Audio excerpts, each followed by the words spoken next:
Welcome to this podcast from Stratfor, leader in global intelligence. Japan's Prime Minister Taro Aso is expected to dissolve the lower house of his country's parliament tomorrow in readiness for a general election on August the 30th. Today's opinion polls are suggesting he will lose to the opposition Democratic Party, ending more than 50 years of almost unbroken rule by the business-friendly Liberal Democratic Party. Welcome to Stratfor this Monday, July the 20th. I'm Colin Chapman.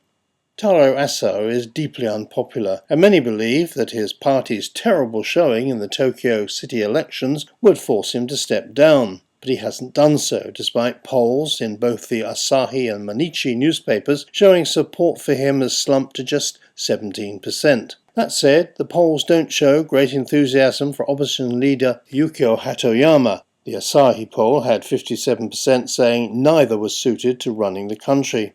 Even so, it's hard to see how Aso can survive and avoid a repetition of the results in the Tokyo metropolitan elections on July the 12th, where the Liberal Democrats lost control after 40 years.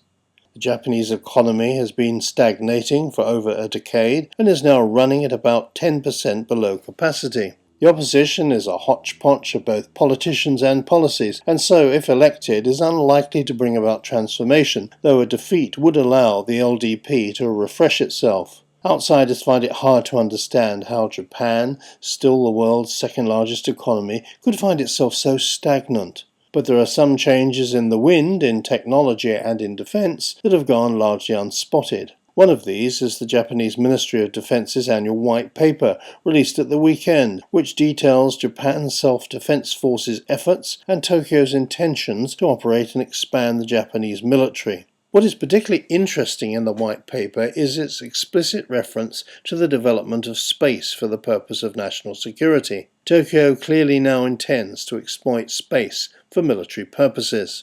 Japan's recognition of this is consistent with its rise as a modern and capable military power.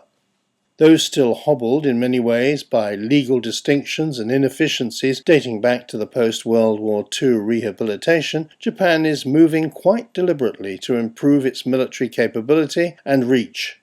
Of course, Japan can't build robust satellite constellations overnight. Indeed, its space industry, though technologically advanced, has until now been hobbled by a lack of military investment. But Japan has the industrial and technological might to make up ground in the next decade or so, when it will likely be fielding military communications, ballistic missile launch detection, and improved spy satellites. In East Asia, Japan won't be alone. There's also China. Could mean that a new space race is hotting up in East Asia.